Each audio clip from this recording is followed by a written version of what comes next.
Ирээдүйн нь хүүхдийн болохоор хэд соёлдон хайртай хальмгчууд нандин өвөн хүүхдүүдэн уламжил хийхэд чийж хүүхдэн харан сэтгэл тайтгарч байдаг.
Орсын нэгэн жураач жангар туудын жургийг журах гээд жангар судлаач нараас зөвлөг авахын зэрэгчөө хальмг улсад хурж хальмг монгол хүмүүсийн дүр төрхийг жургадан бор материал худгаж үүнийхээ суурин дээр жангар туудын баатрын дүрийг амьдуулан журсан байна.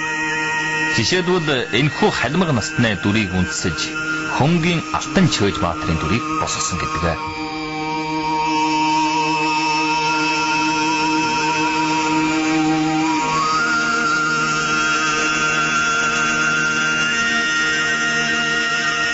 Монгол ойрд хальмгийн дундаас жангар үүссэн гэж жирам судлаач үздэг болохоор энэхүү хальмг монголчуудын жүс төрхийг үндэсэж жангарын баатруудыг журсан байна.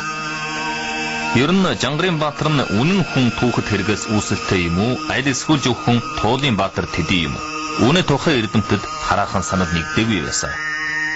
Гэтэл түүхэд баатар байсан бол жангарын баатар нь хальмг монголчуудын дээдэс байх учиртай. Туулын баатар төдий юм бол хальмг монголчуудын сэтгэл зүрхнээс ургасан хайртай дүр болохоор яаж хэлсэн ч жангарын баатрын дүрийг төсөөлөхөд хальмгчуудаар үндэс болгох нь зөв санаа юм.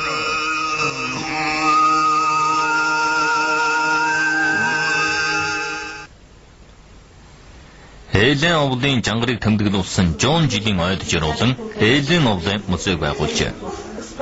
Энд ээлэн овлын тухай танилцуулга байхаас гадна тус орон нутгийн хальмг монголчуудын эдлэл хэрэгслийг дэлгэн үзүүлсэн байна. Бүх монгол ухсаатантай нэгэн адил нүүдлэн малжиж байсан хальмг монголчууд дээр жууна эхэн болтол чул малжилаараа байсан юм.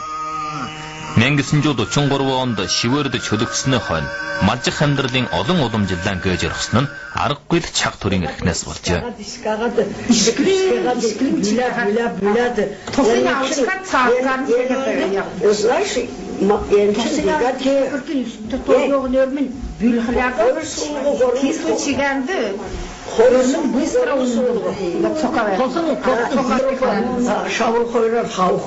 Yanında hawhuk стоит.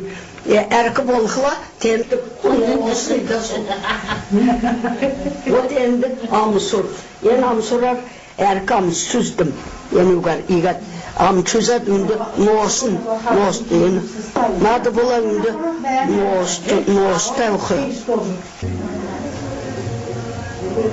Одоо хуучин жанжаачлан хадгалж байгаа настайчууд халимгийн өнгөрсөн цаг үеийг нэхэн дурсаж суудаг болжээ. Үнэнхүү одоогчлол ба уламжлалын хооронд зөв сонголт хийх нь үндэстэн болгон соёл болгон тулгарж байгаа асуудал юм.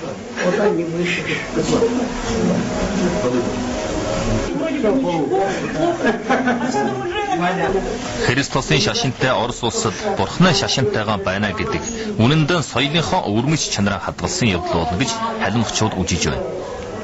Халимгчууд бүгдөө монголчуудтайгаа адилхан шарын шашин шүтгдэг. 17 дугаар зуунд Жунгурт байхдаа ойрдын холбооны хамтын шийдвэрээр бөөгийн шашныг хажгаарлаж шарын шашныг шүтсэн байна.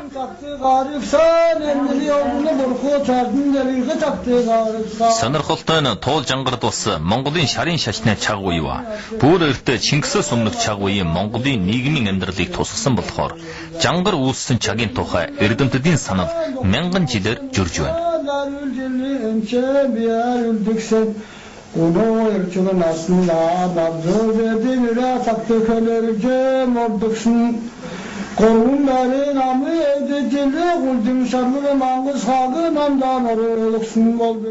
Баатардаг туул нь нэг үндэстний язгуур зоригсоноо цогц үлдийг хадгалсан ариун ном болох юм а гэж Германы алдартгүй ухаантан хэгээд хэлсэн байдаг.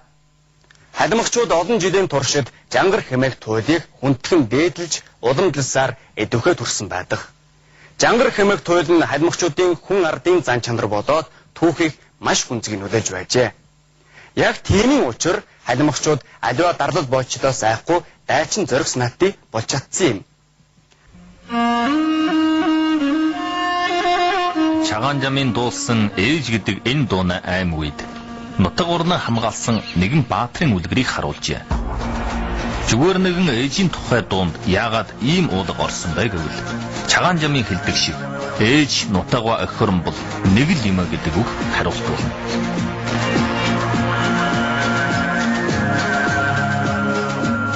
Жангард дуртай хальмг монголчууд жангарын баатар шиг явдгийг мөрөөддөг. Ялангуяа чагаан жамын сэтгэлд баатрын шүтлэг байснаас ээжийн тухай энэ дууны сэтгэлгийг гаргаж чадсан юм. Одоогийн нийгэмд монголчуудын язгуур зориг санааг өвлүүлж чадах нэгэн гайхамшигт бурхны ном бол дараа баатарлаг туул жангар байгаа юм.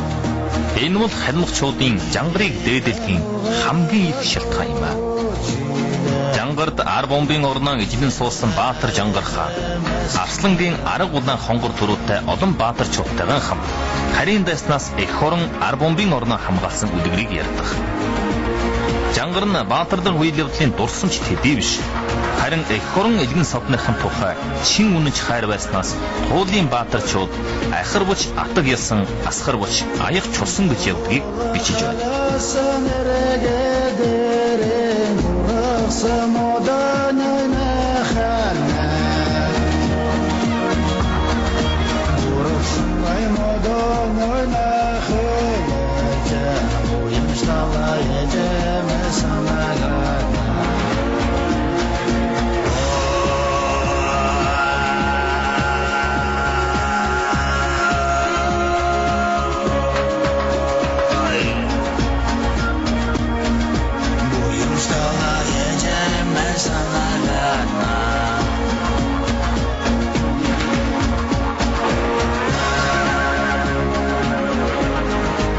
Жангарын туулын зориг санаа хальмгийн түүх ба одоо үед нэвтэрж байхаар барахгүй. Ирээдүйн чаг үеич нөлөөлөх болно. Харин энэ ээж гэдэг дуу бол хальмгийн түүх ба зориг санааны тусгал юм.